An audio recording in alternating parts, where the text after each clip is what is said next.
ጤና ይስጥልን የተከበራችሁ የህብሬዶ አድማጮች በድጋሚ እንደምናመሻችሁ። ቀደም ሲል ለማስተዋወቅ እንደሞከርነው እንግዲህ ዛሬ ከሁለት የቁጥር ምሁራን ጋር ውይይት እናደርጋለን። ውይይቱ ታሪክን መሰረት ያደረገ ነው። ነገር ግን የታሪክ ጉዳይ ለታሪክ ብቻ ሳይሆን ለኢትዮጵያውያን ምሁራን ሁሉ በዚህ ጉዳይ ላይ ዝምታ ማድረግ የለባቸውም ብለን እናምናለን። ሁለት ባለሙያዎችን ጋብዘናል። አክቲቪስት አቻምየለህ ታምሩ ለህብሬዶ አድማጮችም በመላው ዓለም ለምትገኙ ኢትዮጵያውያንም አዲስ አይደለም። አቻምየለህ እንግዲህ ከዚህ ቀደም ለማስተዋወቅ እንደሞከርነው ከመቀሌ ዩኒቨርሲቲ በከፍተኛ ማዕረግ ተመርቆ በዛ ዩኒቨርሲቲ በመምህርነት አገልግሏል። ወደ ኖርዌይም በማቅናት ሁለተኛ ዲግሪውን እንዲሁ በኢኮኖሚክስ አግኝቷል። አቻምየለህ እንግዲህ ቀደም ሲል ጋዜጠኛ ተመስገን ደሳለኝ ያዘጋጅት በነበረው በፍትህና በልዕልና ጋዜጣ ላይ በኢኮኖሚ ጉዳዮች ላይ ቋሚ አምደኛ ሆኖ ሰርቷል። በተለያዩ የኢኮኖሚክስ ጉዳዮች ላይ ልዩ ልዩ ጥናቶችን አቅርቧል። ባለፉት አመታት በኢትዮጵያ ወቅታዊ ጉዳይ ላይ በተለይም ከአማራ ተጋድሎና ተቃውሞ ጋር ተያይዞ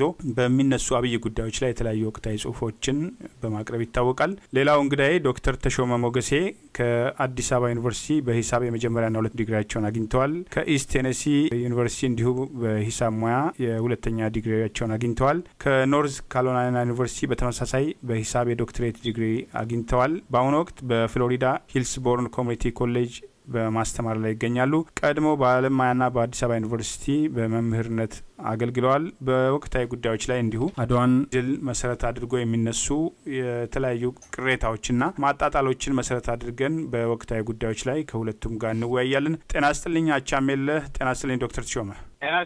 ጤና ይስጥልን ሀብታሙ፣ እንደምን አለ? እንኳን ለአድዋ በዓል ለ121ኛው ዝክር አደረሳችሁ።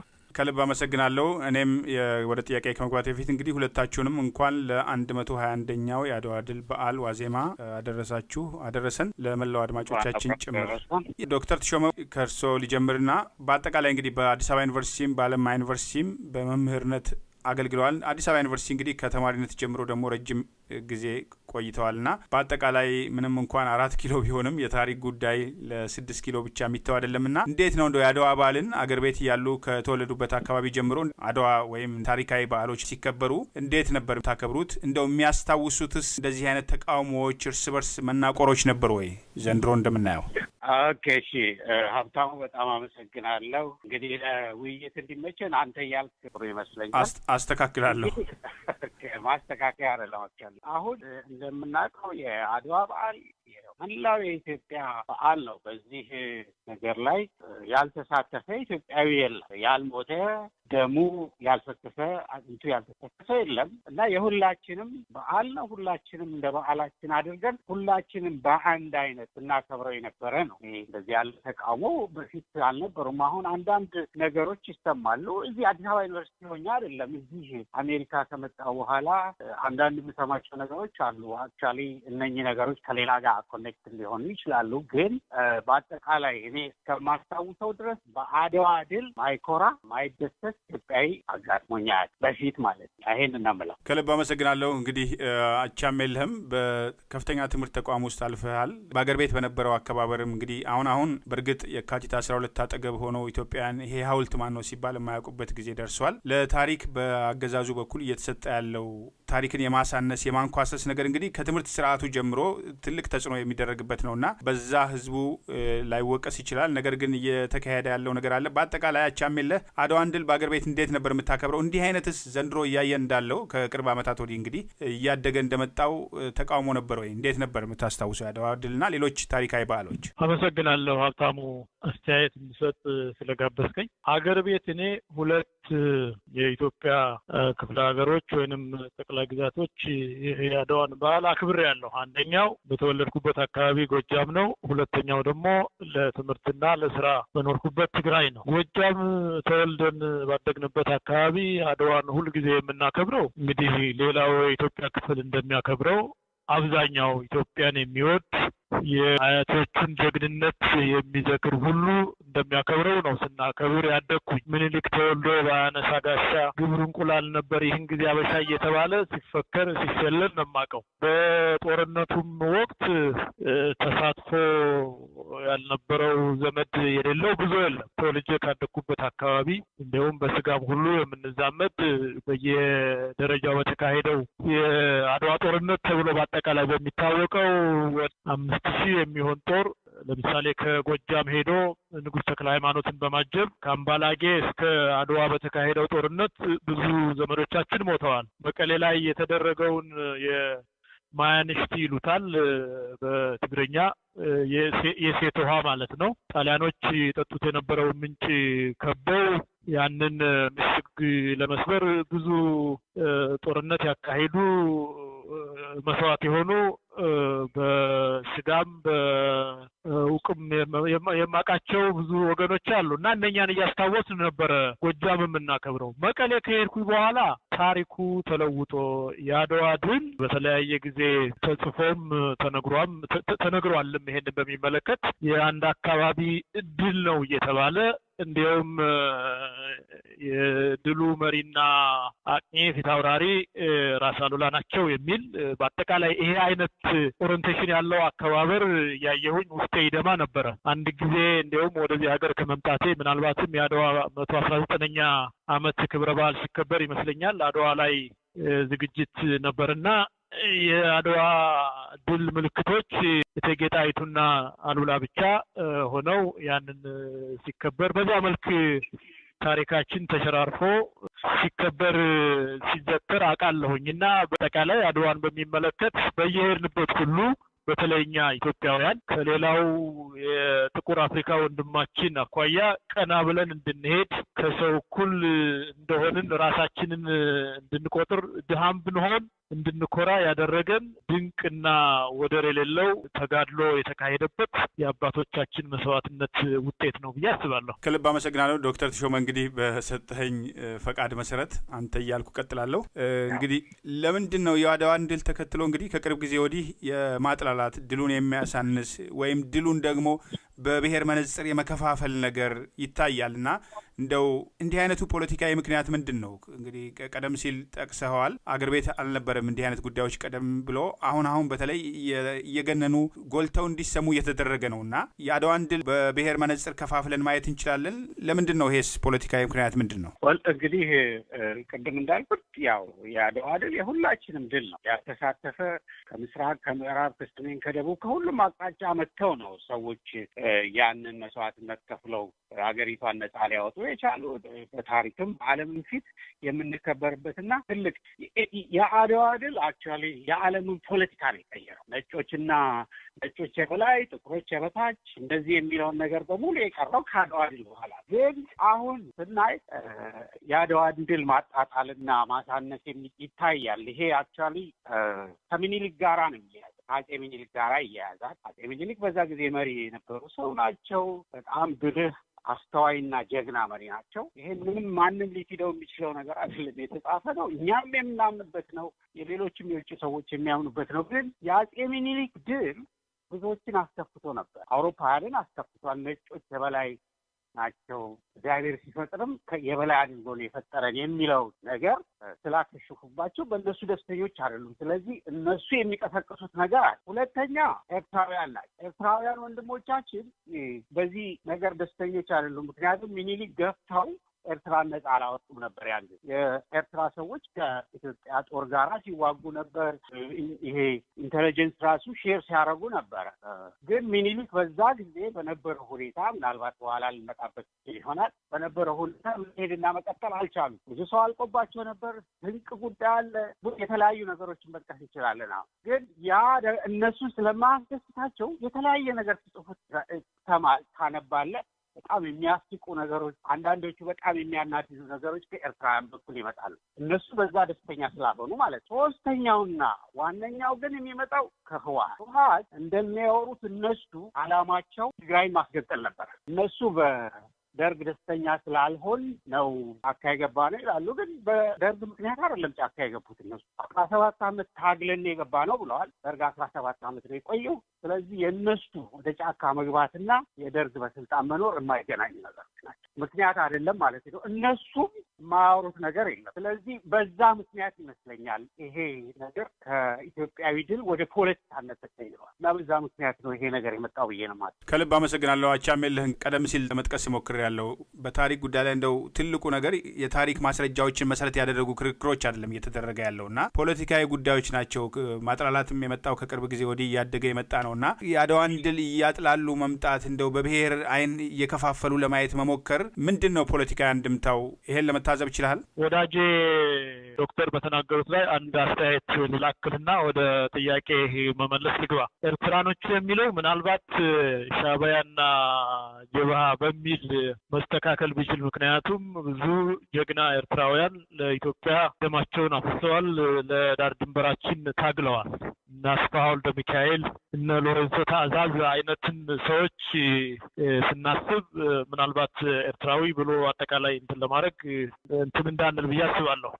ለጠየቀኝ ጥያቄ እንግዲህ ኢትዮጵያ ውስጥ እስካሁን ድረስ በብሔረሰብ ተደራጅተው ትግል ያደረጉ ኃይሎች የታገሉት የራስ መንግስት ለመመስረት ነው። ኦነግ የተደራጀው የኦሮሞ አገር ለመመስረት ነው፣ ለዲሞክራሲ አይደለም፣ ለነጻነት አይደለም። ወያኔ የተደራጀው ታላቋን ትግራይ አገረ መንግስት ለመመስረት ነው። ሻዕቢያም የተደራጀው፣ ጀብሃም የተደራጀው፣ ኢንክሉዲንግ ኢህአፓም የተደራጀው የብሔር ብሔረሰቦች መብት እስከ መገንጠል የሚሉትን አጀንዳ ይዘው ነው። እነኚህ ኃይሎች ከአንድነት ጋር አብረው አይሄዱም። የአንድነት ጸሮች ናቸው። አድዋ ማለት እንግዲህ የአንድነት ምልክት ነው። የኢትዮጵያውያን አንድነት በዓለም ላይ ለብዙ ሺህ ዓመታት የነበረውን ሄጅሞኒክ የሆነ አስተሳሰብ ያፈረሰበት ድል ነው የአድዋ ድል ማለት እና እንግዲህ እነኚህ ሰዎች የኢትዮጵያን አንድነት አፍርሰው የየራሳቸውን መንግስት ለመመስረት እንደተነሱ ሁሉ የአንድነታችን ምልክት የሆነውን አድዋን ማፍረስ መቻል አለባቸው። ቤሊትል ማድረግ መቻል አለባቸው። ከክብሩ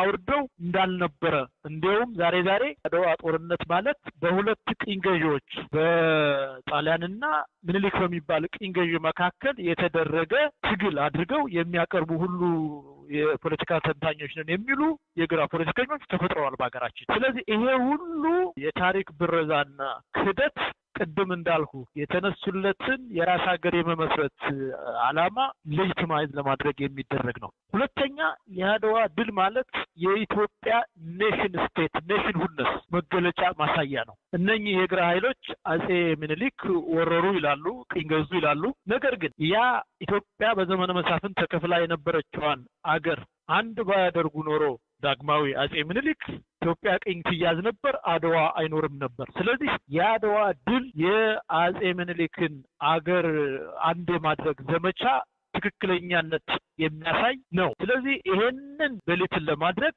አገር አንድ የማድረጉን ዘመቻ ዋጋ ለማሳጣት ወረራ ቅኝ ገዢ ለማድረግ የአድዋን ድል አታክ ማድረግ መቻል አለባቸው። ሶስተኛ የአድዋ ድል ማለት የኢትዮጵያ ማህበረሰባዊ አደረጃጀት ስኬታማነት መገለጫ ውጤት ነው። ቤዚካሊ የኢትዮጵያ የማህበረሰብ አደረጃጀት ከላይ ከቤተ መንግስት እስከ ታች ቀበሌ ድረስ ያለውን አደረጃጀት ብታይ አፕዋርድ ሞቢሊቲ ያለበት በየአደረጃጀቱ በዘር ሳይሆን አቅም ያላቸው ክህሎት ያላቸው ኢትዮጵያውያን ወደ ላይ የሚመነደጉበት ምናልባትም በኢኮኖሚክስ አዳም ስሚዝ የሚባል ሰው አለ። አንድ ሰው ስፔሻላይዝ እያደረገ በሄደ ቁጥር አፕዋርድ ሞቢሊቲው በዚያ ልክ ያድጋል። ያ የታየበት ይሄ ሌሎች ጥቁሮችን አሻንቲዎች ተዋግተዋል ከነጮች ጋር፣ ደርቡሾች ከነጮች ጋር ተዋግተዋል፣ ሶማሌዎቹም ተዋግተዋል። ሳይዋጋ የቀረ አፍሪካዊ የለም። እኛ ያሸነፍንበት ሌሎች ተዋግተው የተሸነፉበት ዋና ምክንያት የኢትዮጵያ ማህበረሰባዊ አደረጃጀት ቅድም እንዳልኩ በየሌየሩ ከቤተ መንግስት ጀምሮ ከንጉሰ ነገስቱ ጀምሮ እስከ እስከታች ያለው አደረጃጀት በክህሎት በኤክሰለንስ ላይ የቆመ የተመሰረተ ኤክሰለንስ ካለ ማሸነፍ ድል ማድረግ ትችላለህና ይሄንን የነፍጠኛ ስርዓት የአማራ ባህል እያሉ በልትል የሚያደርጉትን አታክ ማድረግ ስላለባቸው ይሄን ማህበረሰባዊ አደረጃጀት ለማፍረስ የግድ ወይንም ይሄ ማህበረሰባዊ አደረጃጀት የቅኝ ግዛት የነፍጠኛ የአማራ የኦርቶዶክስ እያሉ በልትል ለማድረግ የአድዋን ድል ማንኳሰስ መቻል አለባቸውና በእኔ እምነት በእነኚህ ሶስት ምክንያቶች አገር ለመፍጠር የተመሰረቱ የብሔረሰብ ድርጅቶች የአድዋን ድል የአድዋን ገድል ያሳንሱታል ብዬ አስባለሁ። ከልብ አመሰግናለሁ።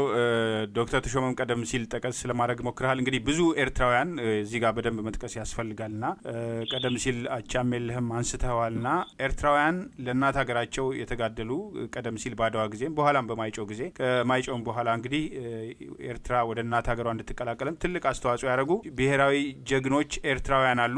በዛው ልክ ደግሞ ቀደም ሲል ዶክተር ተሾመ እንደጠቀሰውም ደግሞ አንዳንድ ኤርትራውያን ከጣሊያን ጋር መቆም ብቻ ሳይሆን ዛሬም ድረስ ያንን ታሪክ በማጥላላት ላይ የተጠመዱ አሉና እንደው የአድዋን ድል አንዳንድ ኤርትራውያን ምሁራን ጭምር አስቀድመው በማጥላላቱ መሳተፋቸውን በቅርቡ እውቁ ጋዜጠኛ ማረጉ በዛብህ በጻፉት አንድ ጽሁፍ ጠቅሰዋል። በተለይ ዶክተር ጸጋዬ ይስሐቅ የተባሉ ኤርትራዊ ግለሰብ እንደ አውሮፓ አቆጣጠር በ2001 የአድዋን ድል ሙሉ ለሙሉ ክደው እንደውም በአድዋ ኢትዮጵያ ተሸንፋለች፣ ጣሊያን አሸንፋለች ብለው በአደባባይ እስከ መጻፍ የደረሱበት ሁኔታ አለና አሁን ግን በአደባባይ አንዳንድ እነዛ ኤርትራውያን ምሁራን አይደለም የሚቃወሙትና የነሱን አጀንዳ በብሔር ስም እንከራከራለን ለሚሉ አንዳንድ ኢትዮጵያውያን የመስጠት ሁኔታ አለና አጼ ምኒልክን በአድዋ ድል የተገኘውን ድል አገር ውስጥ ከነበረው ሁኔታ ጋር ለምንድን ነው የአድዋ ድል ብቻ ሲመጣ ማነጻጸር ማጥላላት የተፈለገው?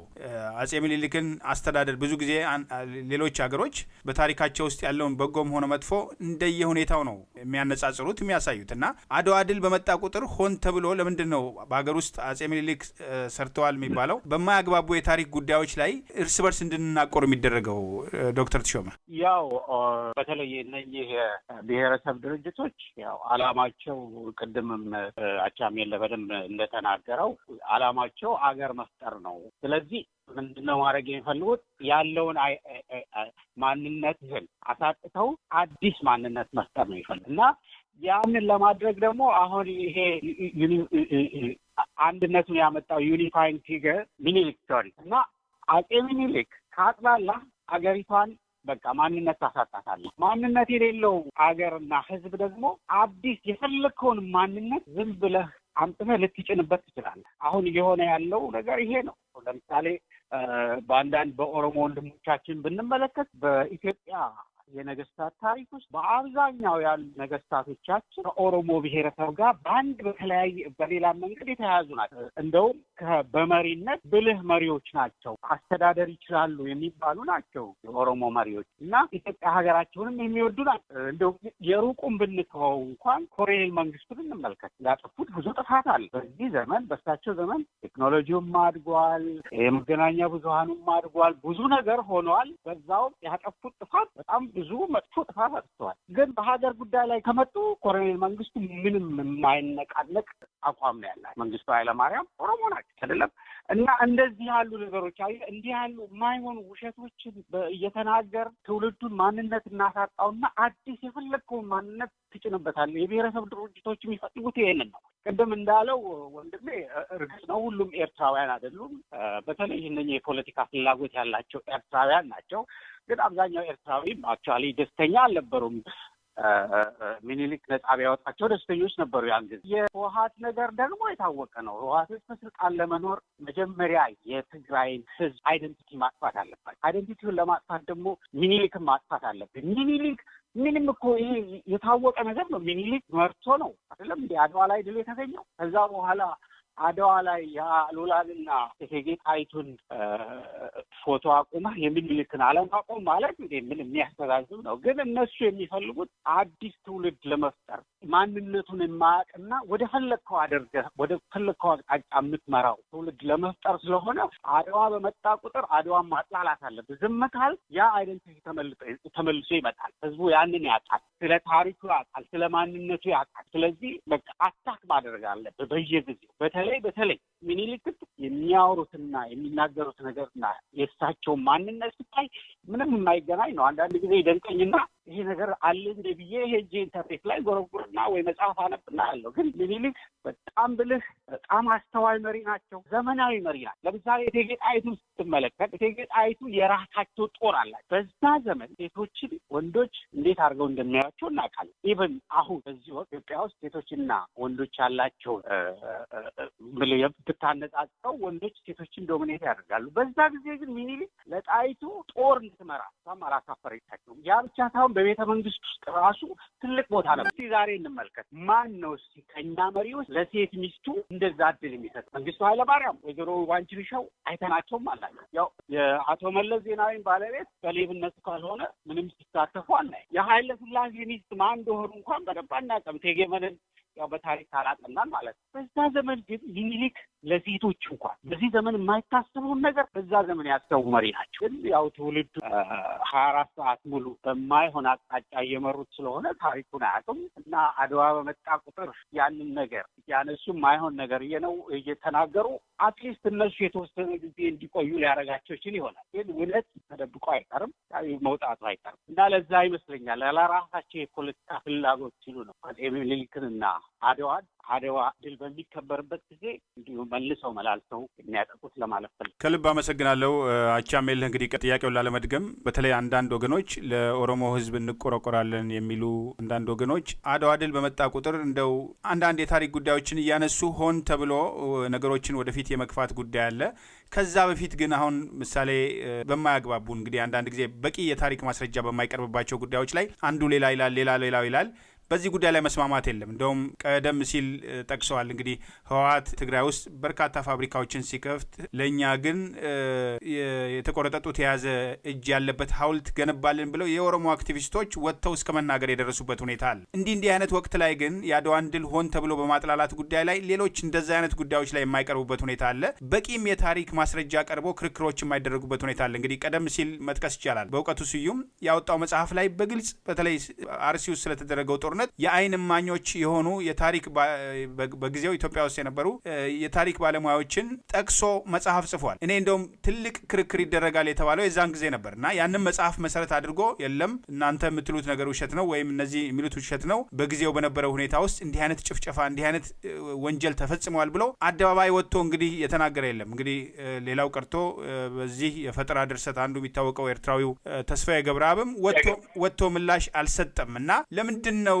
አድዋ በመጣ ቁጥር በሀገር ውስጥ አፄ ምኒልክ ፈጽመዋል የሚባለው እና በታሪክ በጋራ የማያግባቡን ጉዳዮች ላይ ወይም በቂ መረጃ በማይቀርብባቸው ጉዳዮች ላይ ሆን ተብሎ አድዋ በመጣ ቁጥር የሚነሳው? እንግዲህ ቅድም 3 ምክንያቶችን አንስቼ ነበር። ለምንድን ነው የግራ ፖለቲከኞች እኔ በብሔረሰብ ስም ሁሉ እነኝህን ባንጠራቸው ጥሩ ነው ብዬ አስባለሁ። የግራ ፖለቲከኞች በራሳቸው የተደራጁ ኦነግ፣ ወያኔ፣ ሻዕቢያ፣ ኢህአፓ፣ ጀብሃ ተብለው ስላለ እንዲያው እነሱን በዚያ መልክ አድሬስ ብናደርጋቸው እና እነኚህ የግራ ፖለቲከኞች የራሳቸውን ሀገር ለመመስረት የታገሉ የዘር ድርጅቶች አድዋን ለምንድን ነው የሚያኮሱት? ለምንድን ነው ቢልትል የሚያደርጉት ብለህ ለጠየቀኝ ጥያቄ ቅድም 3 እኔ የማስባቸውን ምክንያቶች ሰጥቻለሁ። እንግዲህ የእነኛ ትስስሮች ሁሉ ቁንጮ ዳግማዊ አፄ ምኒልክ ናቸው እና ያንን በአጠቃላይ ሲጨምቀው ዳግማዊ አፄ ምኒልክ ናቸው።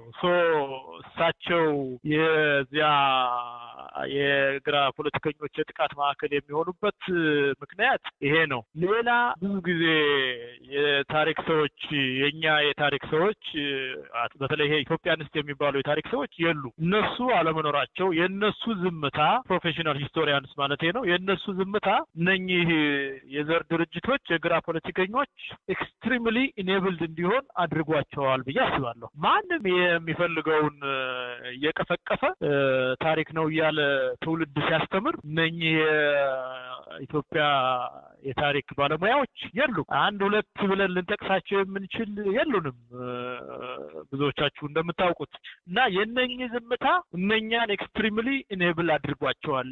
የዘር ድርጅቶችን 5 ሚሊዮን ተጨፈጨፈ በሚኒሊክ በአንድ ጦርነት እየተባለ ሲነገር አንድም የታሪክ ባለሙያ ወጥቶ አይ ኩድ ቢ ሮንግ ልሳሳት እችላለሁ ካለ ልታረም እችላለሁ በትክክል የኢትዮጵያ ሕዝብ በአመታት ይሄን ይመስል ነበር፣ ያኔ የነበረው ይሄ ነው ብሎ ሰዎቹ የፈጠሩትን የኃጢአት ክስ ያረመ የኢትዮጵያ የታሪክ ባለሙያ አላየሁም። እኔም እንዳንድ ግለሰብ እንዳንድ ሰው እንደው ይሄ ሲያሳዝነኝ እስኪነከሌ አያውቁ ይሆን ብዬ በስም መጥቀስ እችላለሁ። አሁን እንደዚህ እኮ እየተባለ ነው፣ ትውልዱ ይህን ትምህርት እየተማረ ነው። አገር መፍረስ ማለት መበተን ብቻ አይደለም። የሚያያይዘን የታሪክ ድር ከተበጠሰ አገር ፈረሰ፣ ምን ቀረው? እና ይህንን ብዬ የምነግራቸው ይህን ብታረጉ የማጫውታቸው ሰዎች የታሪክ ባለሙያዎች አንድም ሰው ከረጁ ኑሮት ነው ይሄ ትክክል አይደለም እንደዚህ ነው ያለ የለም። ኢትዮጵያን ታሪክ ያጨማለቁት የግራ ፖለቲከኞች ብቻ አይደሉም፣ የእነኝህ ዝምታ ጭምር ነው የኢትዮጵያ ታሪክ እንዲጨማለቅ ያደረገው ብዬ አስባለሁ። ኤርትራን በሚመለከት ለተነሳው ከአድዋ ጦርነት በኋላ ዳግማዊ አጼ ምኒልክ ወደ ኤርትራ ለምን አልሄዱም? ብዙ ሰው የግራ ፖለቲከኞች በተለይም ወያኔና ሻዕቢያ በተለይ ወያኔ የፈጠረውን ታሪክ ተቀብሎ ኤርትራን አጼ ምኒልክ ነው የሸጧት የሚል እውቀት ሆኗል በእኛ ዘንዳ።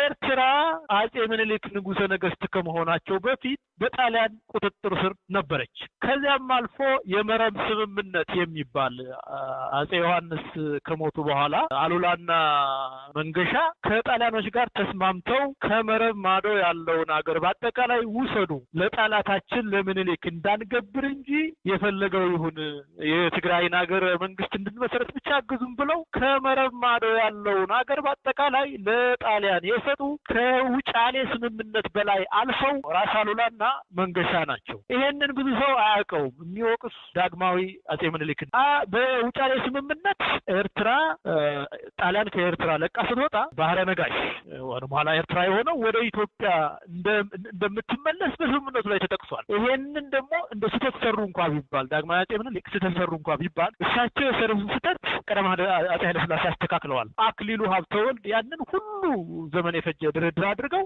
700 ሰዓታት ያክል በአውሮፕላን በረው ኤርትራን ወደ እናት ሀገሯ አስመልሰዋል። በአድዋ ጦርነት የፈረሰውን የውጫሌን ውል ከዚያም በኋላ አዲስ አበባ ላይ የተፈረመውን የአዲስ አበባ ውል ከተቀበረበት አውጥቶ ኤርትራን አገር ያደረገው መለስ ዜናዊ ነው። በኤርትራ አገር መሆን ከኢትዮጵያ የተለየች አገር መሆን ተወቃሹ ዳግማዊ አጼ ምኒልክ ሳይሆን መለስ ዜናዊ ነው። አጼ ምኒልክ ተሳሳት እንኳን ብንል የተሳሳቱትን ከሳቸው በኋላ የመጡት ቀዳማዊ ኃይለ ሥላሴ አስተካክለዋል። ስለዚህ አንደኛ አገሪቷ ኤርትራ የምትባለው አገር የተፈጠረችው ዳግማዊ አጼ ምኒልክ ንጉሠ ነገሥት ሳይሆኑ ነው፣ በአጼ ዮሐንስ ዘመነ መንግስት ነው። ሁለተኛ ይሄን እንኳን የተፈጠረው ስህተት በውጫሌም ይሁን በአዲስ አበባ ስምምነት አገር እንድትሆን ወይንም ጣሊያን እዚያ እንድትቆይ የተደረገው ስህተት እንኳን ስህተት ነው ብለን ብንወስድ በቀዳማዊ ኃይለ ሥላሴ ታርሟል። ወደ ኢትዮጵያ እኮ ተመልሳለች ኤርትራ በአጠቃላይ። ያንን ቆፍሮ ያ እንዳልነበር አድርጎ የቅኝ ግዛት ስምምነት በጦርነት አብሮጌትድ የሆነ የፈረሰ ስምምነት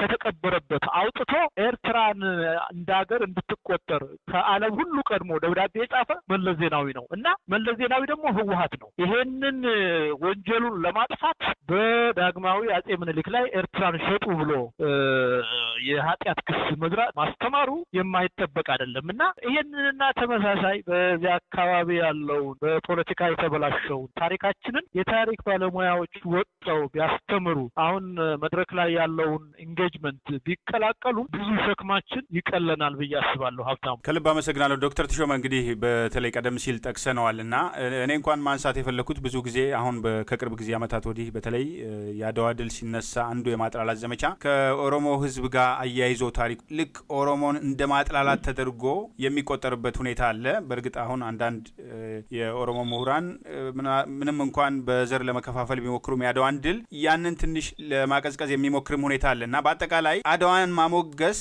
የኦሮሞን ህዝብ መስደብ ነው ወይ ዶክተር ተሾመ? እኔ እንግዲህ ይሄ ነገር በጣም የሚገርም ነገር ነው። እኔ እንደውም የሚመስለኝ በቁጥር እኛ እንበልጣለን ብሎ የሚያስብ ካለ ብዙ ሰው ከሞተም ወደ ጦርነት ከሄደም ከኦሮሞ ነው የሚሄደው ማለት ነው። በዛ ላይ ሌላውን ትተህ ስለዚህ ይሄ የኦሮሞ ድል ነው እንደውም ሚኒሊክ የኛ ነው የኛ ድል ነው ብሎ መናገር ነበረ የሚመስለኝ። ግን እንደ ወንድሜ ሲል እንደነበረው አቻሜለህ ወንድሜ ሲል እንደነበረው የምናየው ነገር የፖለቲከኞች ታሪክና ትክክለኛው ታሪክ አለ።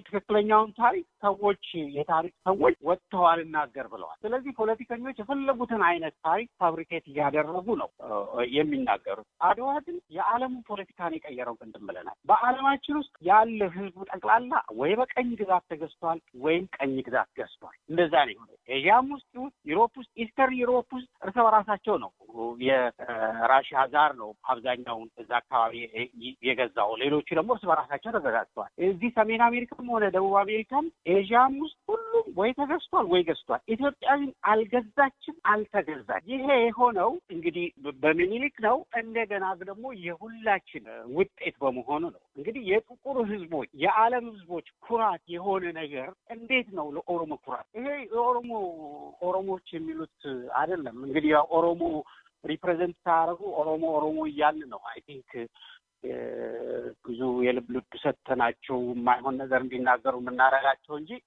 እነኚህ ሰዎች የራሳቸው የፖለቲካ ፍላጎት ያላቸው የተወሰኑ ሰዎች ናቸው። ግማሹ ኦሮሞ ላይሆንም ይችላል። አንዳንዴ ጠጋ ብለህ ስትመረምር ስለ ኦሮሞ ሲያወራ ታያለህ። ከዛ በኋላ አንተ ማነህ ስትል ኦሮሞ ላይሆን ይችላል ሰውየው።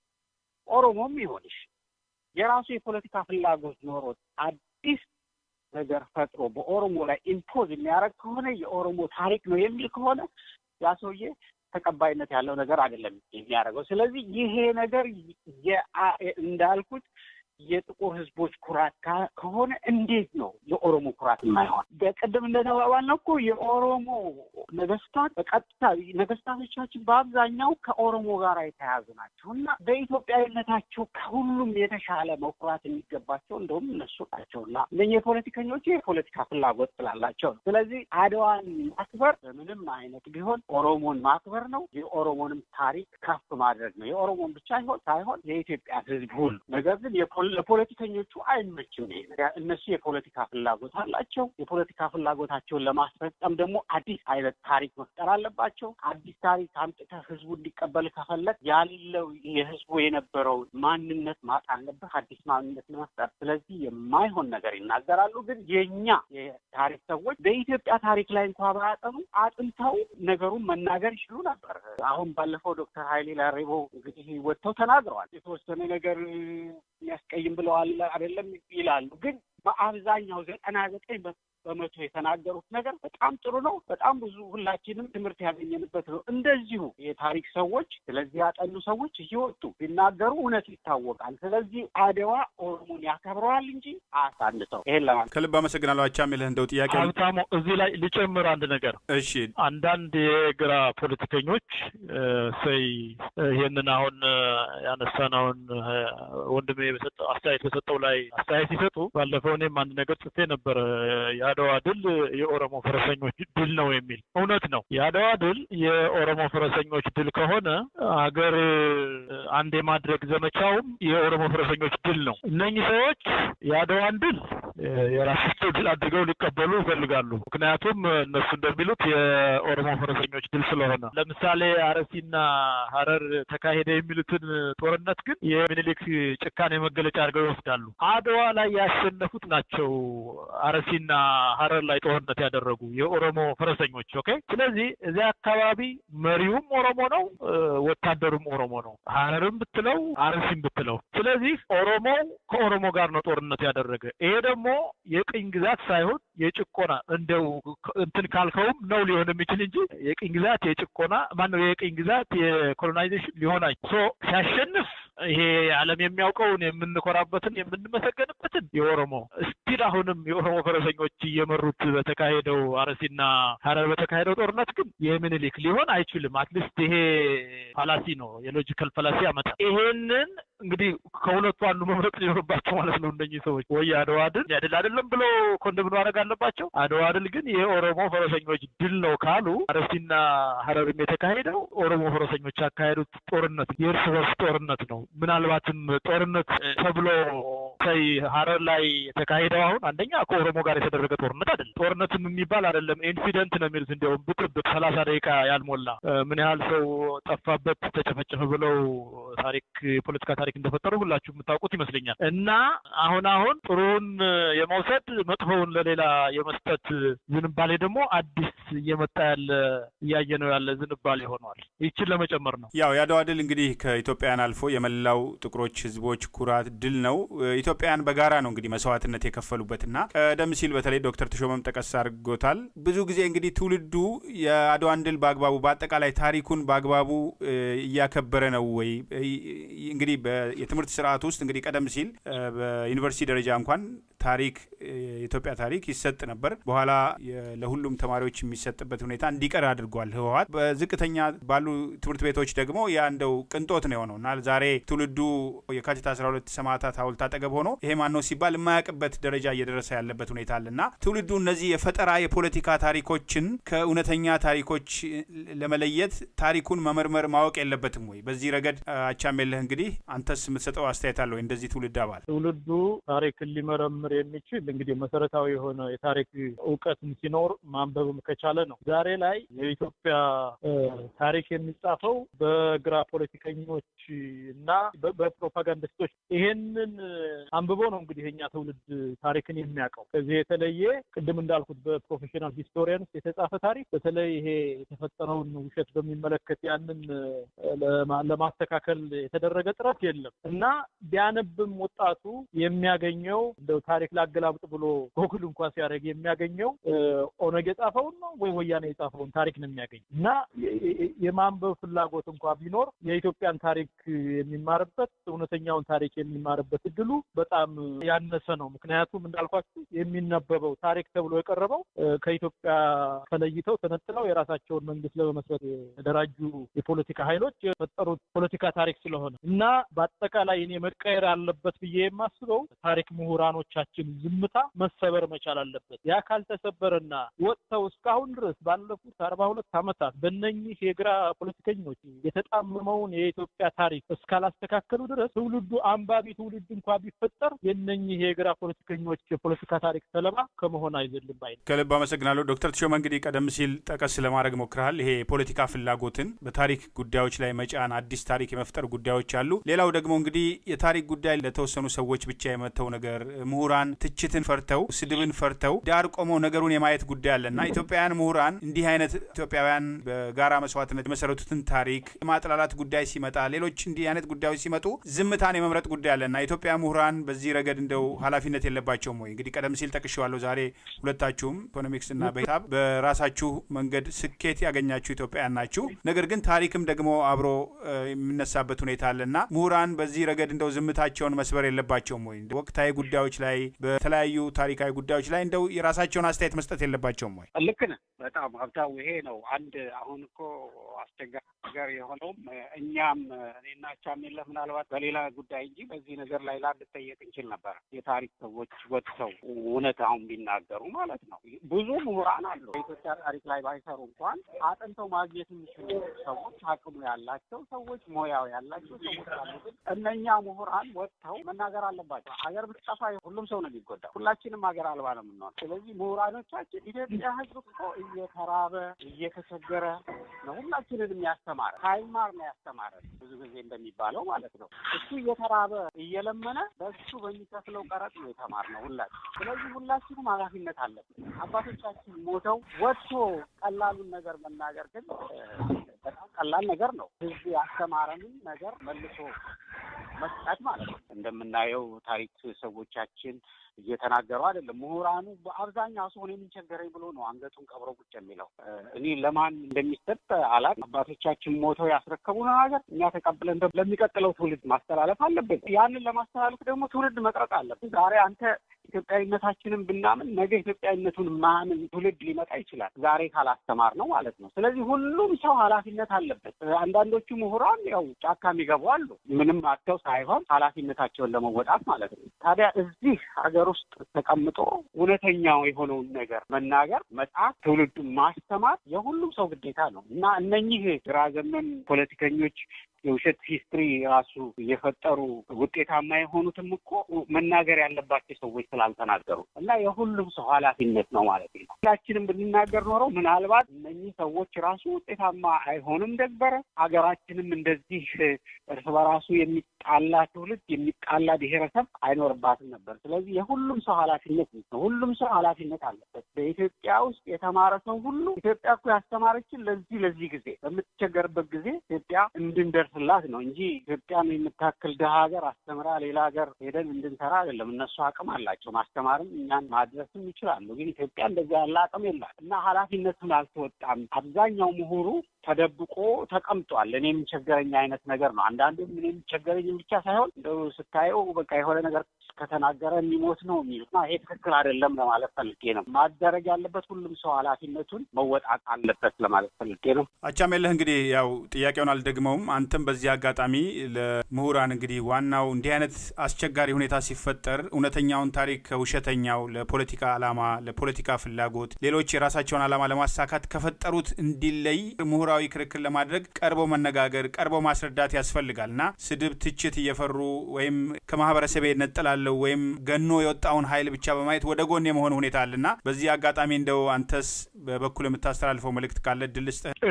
እስካሁን ድረስ ተፈጥሮ የጠብ መንስኤ የሆነው የፖለቲካ ታሪክ በውሸት የተፈጠረ ነው። እውነት እኮ ቢኖር አንጣላም። ውሸት ስለሆነ እኮ ነው እየተጣላን ያለና በውሸት መጣላት የለብንም። መጣላትም ካለብን በእውነት እንጣላ። ይሄንን ደግሞ መለየት ያለባቸው ቅድም እንዳልነው ሙያቸው ታሪክ የሆነ ሰዎች ናቸው። እነኛ ሰዎች ወዳጄ እንደተናገረው ሪሊ ዛሬ ስራቸውን ቢሰሩ ኖሮ እኔና ወገኔ ወዳጄ ወጣን እንደዚህ ባልተናገርን ነበር። እኛ ዘሊስት የምንናገር ሰዎች ነው ምን ሆነ ነበር እነሱ ስራቸውን ቢሰሩ ኖሮና ሪሊ ኢትዮጵያ ችግር መንስኤዎች የግራ ፖለቲከኞች ብቻ አይደሉም። የእነኚህ ሰዎች ሳይለንስ ዝምታ ነው የኢትዮጵያን ችግር እያወሳሰበው ያለ። ቅድም ጥቂት ብዬ ነበር እንደ ፕሮፌሰር ኃይሌ ላሬቦ አይነት አገር ወዳድ ኢትዮጵያውያን የሚያምኑበትን ወጥተው እስካሁን ድረስ የተሰራውን አካፋውን አካፋ ዶማውን ዶማ ማለት መቻል አለባቸው። ቢያንስ አደባባይ ወጥተው ዲቤት ላይ ያደርጉ ላይ ከራከሩ ይችላሉ። የሚያዩትን ስህተት ካጠኑት ከሚያውቁት መረጃ ጋር አገናዝበው ይሄ እንደዚህ ነው ብለው መጻፍ እንዴት ያቅታቸዋልና እኔ ትልቁ ብሌም የኢትዮጵያ ችግር እዚህ ደርሰን የምንገኘው እነሱ ዝም ስላሉ ነው። እነኛም ታሪካችንን ያጨማለቁት፣ ሌላውም ኢትዮጵያዊ የሆነውም ስነልቦናም እንዲጎዳ የእነኛ ጥቃት ሰለባም እንዲሆን ያደረገው የእነሱ ዝምታ ነው ብዬ አስባለሁ። አሁን እነኚህ ቀላል እኮ ናቸው። አሁን የኢትዮጵያ አከራካሪ ጉዳዮች ምንድን ናቸው? አከራካሪ ማለቴ ፖለቲካ ፈጥሮ አከራካሪ ያደረጋቸው እንጂ ሪሊ አከራካሪ ሆኖ አይደለም። እነኚህ ጉዳዮች ለምሳሌ የኤርትራ ጉዳይ በሚመለከት፣ የብሔር ብሔረሰብ የሚባለው ጉዳይን በሚመለከት፣ የመሬት ጉዳይን በሚመለከት፣ አጼ ምኒልክን በሚመለከት እነኚህን አንድ ሁለት የኢትዮጵያ የታሪክ አዋቂዎች ይበቃሉ ሶርት አውት ለማድረግ። ታሪካችን በዚህ መልክ አለመስተካከሉ የግራ ፖለቲከኞችን ኢኔብል አድርጓቸዋል። ይሄንን አላስተማሩንም። አጼ ምኒልክ የኢትዮጵያ ፖለቲካ የጥላቻ ሴንተር የሆኑት አብዛኛው በንጉሠ ነገሥት ዘመናቸው ያልሰሩት ነው። እንደምታውቁት በ1878 ዓመተ ምህረት በልቼ ላይ በተካሄደው ስምምነት መሰረት እሳቸው ንጉስ ሊሆኑ፣ አጼ ዮሐንስ ንጉሠ ነገሥት ሊሆኑ፣ እንዲሁም ከመቅደላ ከአጼ ዮሐንስ ቤተ መንግስት እንደወጡ ራሳቸውን የኢትዮጵያ ንጉሠ ነገሥት አድርገው ይቆጥሩ ነበርና ካሁን በኋላ ያንን ንጉሠ ነገሥትነቱን ትተው ንጉስ እንዲሆኑ ሲቀበሉ አዝማሪዋም እንትን ብላለች። ምን አይነት ጎዳና አስቸጋሪ መንገድ አሻቅቦ ወጥቶ አቆልቁሎ መውረድ ብላለች።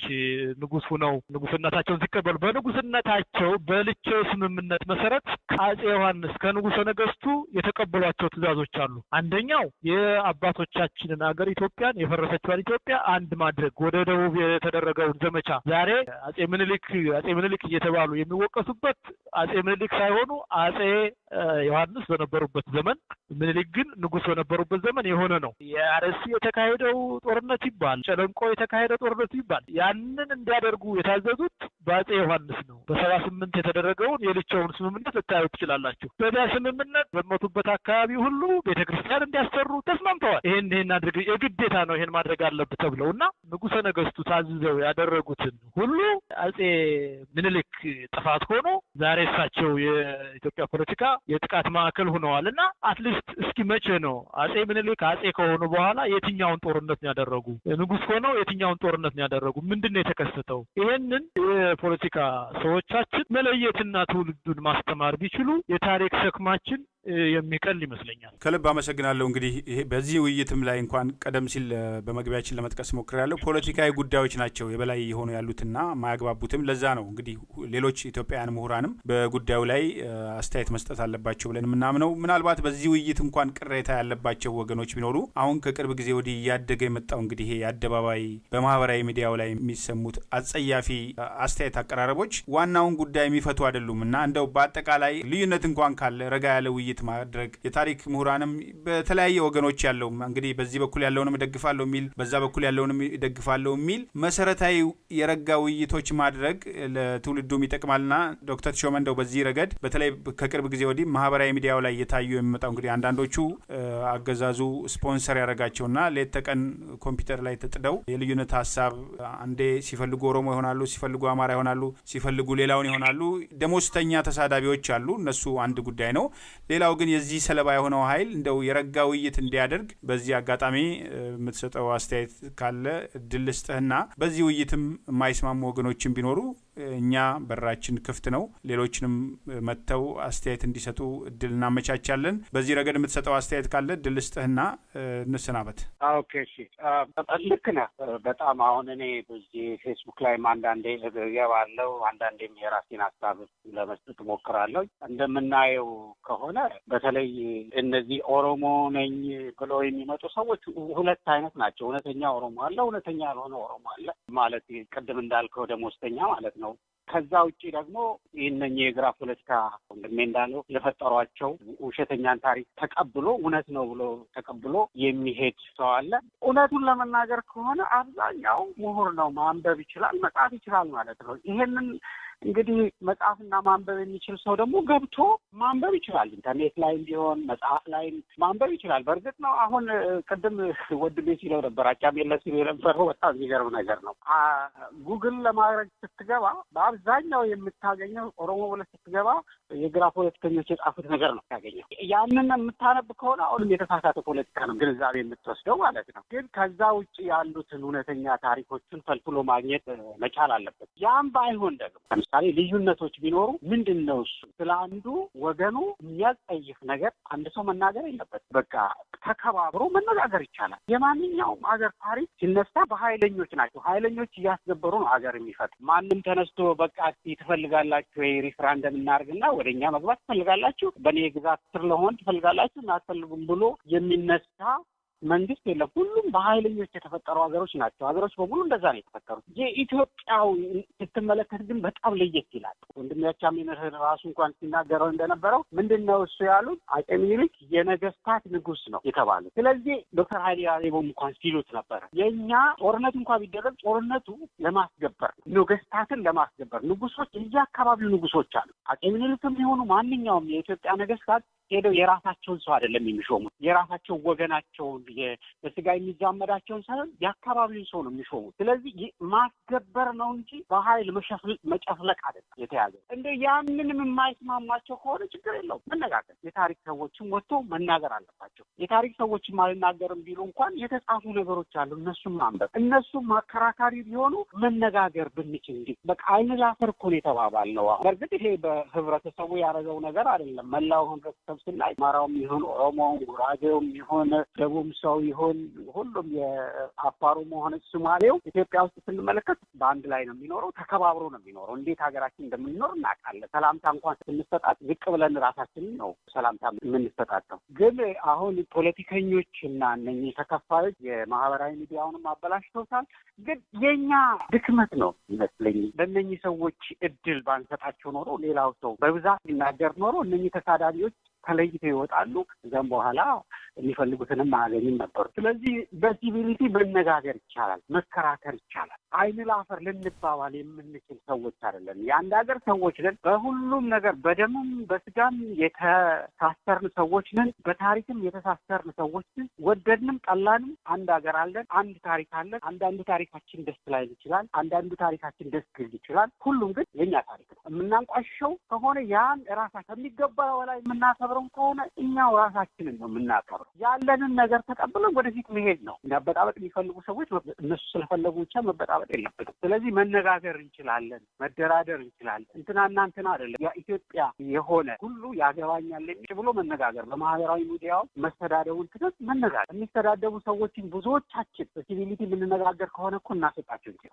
አንድ ብዬ ላቆም፣ ይሄ ቅድም ለመናገር ሞክሬ ነበር። ህወሓቶች ያው ኃይለ ሥላሴ ልክ እንደወደቁ ወደ ጫካ የገቡበት ምክንያት ያለ ምክንያት አለ። የሚያስቡት ሁልጊዜ ትግራይ ሰዎች የበላይ መሆን አለባቸው፣ ንግስናው የኛ ነው፣ ዙፋኑ የኛ ነው ብለ ስለሚያስቡ ነው ወደ ጫካ የገቡ እና እነኚህ ሰዎች ደርግን ተዋግተን አሸንፈን ገብተናል፣ ነጻነት ሰጥተናቸዋል ይላል። አይደለም፣ እነሱ የፈለጉት ንግስናችንን እናስከብራለን ብለው ነው የሄዱት። አሁንም ንጉሶ ነው። ከልብ አመሰግናለሁ።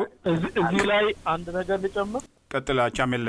መልካም ወንድሜ ሲያነሳ አስታውሶኝ ነው ከአጼ ምኒልክ ወደ ደቡብ የአያቶቻቸውን አገር አንድ ለማድረግ ከመዝመታቸው በፊትና በኋላ የነበረውን የተለያየ አካባቢ የኢትዮጵያ አስተዳደር ብናየው እኮ እስኪ ምንድን ነው አሁን ሪሊ እነኚህ አጼ ምኒልክን የሚቃወሙ ሰዎች ሪሊ የሚቃወሙት ኮዝ ኖሯቸው ነው ወይ ወረራ ወይም እነሱ ቅኝ ግዛት ወይ አቴበር ዘመቻ ከሚሉት በፊትና በኋላ እስኪ በየአካባቢው የነበረውን ሪያሊቲ እንግዲህ አርሲ የነበሩ የአባገዳዎች በእውቀቱም ተርጉሞ በጣሊያንኛና በፈረንሳይኛ የተጻፈ ኤቪደንስ አቅርቧል። የሰው ጭንቅላት እየከሰከሱ የሚደሰቱ ሳዲስቶች ነበሩ። አሚሩ አሁን የጨለንቆ ጦርነት የሚባለው የአካባቢውን ሕዝብ ኢንስሌቭ እያደረገ የሚነግድ ባሪያ ፈንጋይ ነበረ። የነበረው የጭቆና መጠን በቃላት ሊገለጥ ከሚችል በላይ ነው። ወደ ወላይታም ሆነ ከፋ ብንሄድ የኖሩበት የነበረው ምን ብዬ ልናገር እና ምንድነው እስኪ አሁን አጼ ምኒልክ የጭቆናና የግፍ ልክ የሆኑት እንደተባለው ከማን ጋር ተወዳድረው ነው? ከወረራ ከሚባለው በፊት እኮ መሬት የአካባቢው መሬት የነበረ በየአካባቢው ባላባቶች እጅ ነው። አጼ ምኒልክ ናቸው ሙሉውን በአጠቃላይ ባይባልም መሬት ያልነበረው መሬት እንዲኖረው ያደረጉ እሳቸው ወደዚያ ከሄዱ በኋላ እንዲገብር ካደረጉ በኋላ ነው እና ኦብጀክቲቭሊ እነኚህ የዘር ድርጅቶች የራሳቸውን መንግስት ለመመስረት የታገሉ ድርጅቶች ሪሊ እስኪ በፊትና በኋላ የነበረው ሁኔታ ይታይ እስኪ። የሚያቀርቡት ዛሬ እኮ የሚነግሩን እኮ ግፍን ጭቆናን ወደ ደቡብ ጭነው በቅሏቸው ይዘው የሄዱ አጼ ምኒልክ እንደሆኑ እኮ ነው የሚነግሩት። ከዚያ በፊት ያለው ከእያንዳንዱ አሁን አርሲ የሚባል ሐረር፣ ሌላ አካባቢ የተደረጉ ጦርነቶች ከመካሄዳቸው በፊት የነበረው የየአካባቢው ነዋሪ ሁኔታ ምን ይመስል እንደነበረ እስኪ ይታይ። ወለጋ ወደ አጼ ምኒልክ ከመገበሩ በፊት ካልኩሌት አደረገ። ሰውየው ጎበዝ ነበረ። ቁምሳ ሞሮዳ ካልኩሌት አድርጎ እንግዲህ በአካባቢው ሱዳን በተለይም የእስልምና ተጽዕኖ የነበረበት አካባቢ ስለነበረ ጦርነትም አድርገው በነገራችን ላይ ጎበና ራስ ጎበናና የኢትዮጵያ ሰራዊት በራስ ጎበና የሚመራው የሸዋ ሰራዊት የሚባለው ምክንያቱም ወለጋ ለአጼ ምኒልክ የገበረው በአጼ ዮሐንስ ዘመነ መንግስት ነው። ንጉስ ናቸው ያኔ ምኒልክ እና ራስ ወልደ ጊዮርጊስና ጎበና ሆነው በዚያ በኩል በምዕራብ በኩል የኢትዮጵያን ድንበር አልፈው መጥተው ይዘው የነበሩ መሀዲስቶችን አሸንፈው ከአንድ ሁለት ወረዳ በላይ መሬት የሚሆን የወለጋን መሬት ወደ ኢትዮጵያ ያስመለሱ። እንግዲህ ዳግማዊ አጼ ምኒልክ ተዋግተው ነው እና እስኪ በፊት የነበረው ከወረራ የሚባለው በፊት የነበረውና በኋላ ይታይና እስኪ ኦብጀክቲቭ ሪሊ ተቃውሟቸው እነኚህ አጼ ምኒልክን የሚጠሉ ሰዎች እስኪ ይህን ያሳዩን። እውነቴን ነው፣ ቻሌንጅ አደርጋቸዋለሁ። ካለ ሁላችንም የምንቀበለው የተሻለ ከነበረ እውነት ዛሬ ምኒልክ እያሉ የሚያንቋሿቸው እና የጡትም የሆነ የተቆረጠ ሐውልት ያቆሙላቸው ከዚያ በፊትና በኋላ የነበረው ምን ይመስል ነበር? ሌላውም እስኪ ይህ አሁን እንደው ማንበብ የሚችል በተለይ የውጭ ተጓዦች በእንግሊዘኛ የጻፉትን ዛሬ ጎግልም ትራንስሌት ስለሚያደርግ በፈረንሳይኛም በጣሊያንኛም የተጻፉትን ማንበብ ይቻላል። እስኪ ይታይ ምን ይመስል እንደነበረ። ስለ ከፋ ነገስታቶች ምን ተብሎ ተጽፏል? ስለ ወላይታ ነገስታቶች ምን ተብሎ ተጽፏል? ስለ አባጂፋር ምን ተብሎ ተጽፏል? አባጂፋር በምስራቅ አፍሪካ አባጂፋርን የሚያክል የባሪያ ነጋዴ አልነበረም። አጼ ምኒልክ እንኳን ስንት ጊዜ ነው ደብዳቤ የጻፉት? አልቲማተም የማስጠንቀቂያ ጭምር አቁም ኦሮሞዎችን ነው ይሸጡ የነበሩ። በዚህ አካባቢ የነበሩ ኦሞቲኮችን ነው ይሸጡ የነበሩ። ሊሞዎችን ነው ይሸጡ የነበረ። አቁም፣ ሁላችን የእግዚአብሔር ባሪያ ሁነን አንተ ባሪያ እያልክ የምትሸጥ ብለው ስንት ጊዜ ደብዳቤ ተጽፏል። እና ይሄ ሁሉ ተረስቷል። ይሄ ሁሉ ጀስት አይታወስም ዛሬ አዚፍ እዚህ አካባቢ የሰው ልጅ መብት ተከብሮ ዲሞክራሲ ሰፍኖ ይኖር እንደነበረ በመቁጠር ይሄንን ሰፍኖ የነበረ የሰው ልጅ መብት ተከብሮ ይኖር የነበረ ሰፍኖ የነበረ ዲሞክራሲ ምኒልክ ሄደው እንዳፈረሱት እንዳበላሹት ነው የሚነገርና ይሄንን እስኪ አንብብ ሰውና እነኚህም ሰዎች ካላቸው ይንገሩንና እንማርበት ሁላችንም። ከዚያ በኋላ ይሄ የሚሉት እውነቱ ወይንም ውሸትነቱ ይታያል። ይሄን ለመጨመር ነው። ሀብታሙ ስላመቻቸልን እድል አመሰግናለሁ። ከልብ አመሰግናለሁ። አስቀድሜ ለመግለጽ ሞክሬያለሁ። እንግዲህ በዚህ ጉዳይ ላይም ከዚህም የተለየ አስተያየት አለን የሚሉ ወገኖች ቀርበው አስተያየት መስጠት ይችላሉ። ሁሉንም እንግዲህ በተቻለ መጠን የተወሰኑ መሰረታዊ ጉዳዮችን ለመወያየት ሞክረናል። የተከበራችሁ አድማጮቻችን ቀደም ሲል ስንወያይ የነበረው እንግዲህ ከአክቲቪስት አቻምየለህ ታምሩና ከዶክተር ተሾመ ሞገሴ ጋር ነው። በህብር ሬዲዮ አድማጮች ስም ለሰጣችሁ ማብራሪያ ከልብ አመሰግናለሁ። ወደፊትም በሌሎች ወቅታዊ ጉዳዮች ላይ እንወያያለን። ለነበረን ቆይታ እግዚአብሔር ይስጥልኝ። አመሰግናለሁ ዶክተር ተሾመ። አመሰግናለሁ አቻምየለህ። እናመሰግናለን። አመሰግናለሁ።